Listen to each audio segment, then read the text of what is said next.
Lah puisi. Assalamualaikum warahmatullahi wabarakatuh. Waalaikumsalam warahmatullahi wabarakatuh. Kami dari kelompok 4 akan mempresentasikan tentang analisis ekspor impor sebelum dan sesudah pandemi. Sebelumnya, nama kelompoknya pertama Aditya Delvira, kedua Kamila, ketiga Naomi, keempat Sri Asi, dan kelima Vikanti.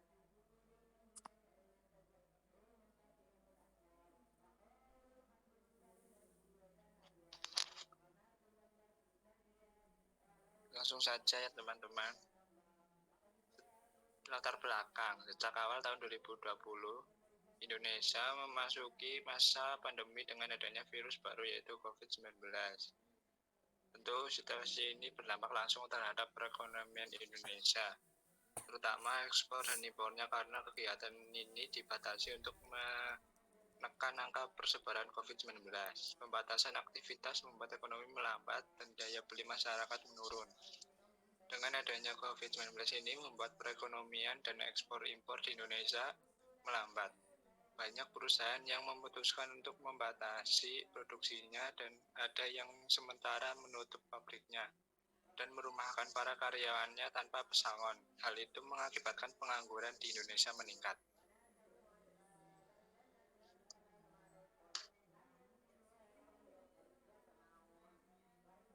Impor sebelum dan sesudah pandemi. Berdasarkan data statistik yang dikeluarkan oleh Badan Pusat Statistik (BPS), pandemi COVID-19 berdampak terhadap impor migas dan non-migas. Indonesia pada periode Januari hingga Juni 2020 mengalami fluktuasi, seperti yang ditunjukkan pada grafik tersebut. Dan selanjutnya akan diteruskan oleh Kamila. Ya, berdasarkan data tersebut dapat dilihat bahwa impor untuk migas jauh lebih kecil dibandingkan impor non-migas. Pada grafik juga terlihat ada penurunan dan peningkatan untuk impor non-migas di tahun 2020. Jika dibandingkan dengan tahun 2019, nilai impor tahun 2019 lebih stabil daripada impor pada tahun 2020. Bila dibandingkan antara impor migas dan non-migas, impor migas tidak mengalami peningkatan atau penurunan yang signifikan. Ketidakstabilan nilai impor pada Januari 2020 hingga Juni 2020 diakibatkan adanya pandemi COVID-19. Pada Februari 2020, penurunan terjadi karena mulai banyak negara yang mengonfirmasi bahwa warga negaranya terinfeksi COVID-19, sehingga kegiatan impor maupun ekspor dibatasi. Dapat dilihat juga dari grafik nilai impor di 10 provinsi utama pada Januari sampai Juni 2019 dan 2020. BPS juga merilis nilai impor di 10 provinsi utama di Indonesia.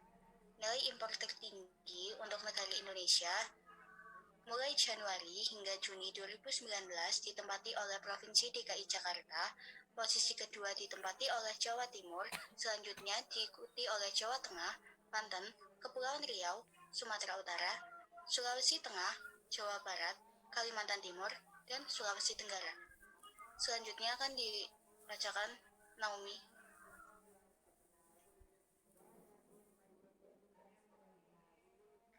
Terdapat dua provinsi yang mengalami peningkatan nilai impor dibandingkan dengan tahun sebelumnya, yaitu Kepulauan Riau dan Sulawesi Tenggara.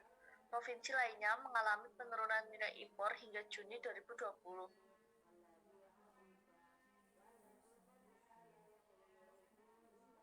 Ekspor sebelum dan sesudah pandemi COVID-19. Yang pertama, Indonesia merupakan negara yang masih menggantungkan perekonomiannya terhadap ekspor, sehingga volume dan negara tujuan ekspor menunjukkan tren yang meningkat. Yang kedua, total nilai ekspor yang dilakukan Indonesia sangat tergantung BDP negara tujuan ekspor maupun kurs yang sedang berlaku.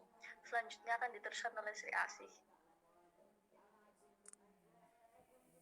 Dari grafik di atas bisa kita lihat bahwa ekspor non-migas pada tahun 2019 sampai 2020 mengalami penurunan tapi tidak begitu drastis.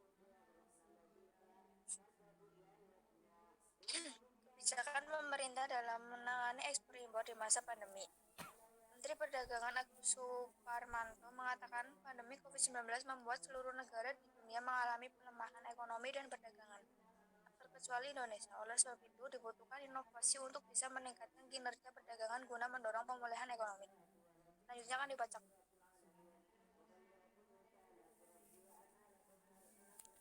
Selanjutnya, Kemendak akan terus mendorong pelaku usaha untuk mengembangkan produknya, baik dari segi desain, kemasan, menciptakan produk yang dibutuhkan di masa pandemi, serta menggali peluang ekspor. Hal ini juga dilakukan melalui penyelenggaraan Good Design Indonesia atau GDI. Ajang ini bertujuan mendorong pelaku usaha untuk menciptakan karya desain produk kreatif, inovatif, dan memiliki nilai komersial tinggi di pasar lokal dan global.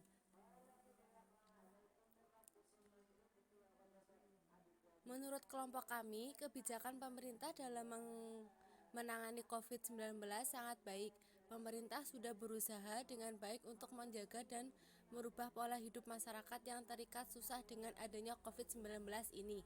Jadi, menurut kelompok kami, hal yang perlu diperbaiki kemungkinan belum ada dan mungkin tidak ada, karena dalam hal apapun, faktor ekonomilah yang paling utama dihidupkan, agar semua masyarakat Indonesia bisa menjalankan hidupnya meski belum sepenuhnya normal.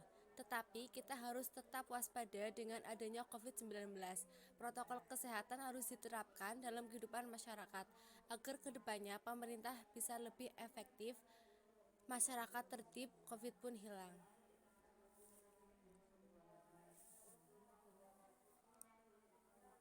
Sekian presentasi dari kami. Apabila ada kata-kata yang tidak berkenan, mohon maaf yang sebesar-besar. Wassalamualaikum warahmatullahi wabarakatuh. Waalaikumsalam warahmatullahi wabarakatuh.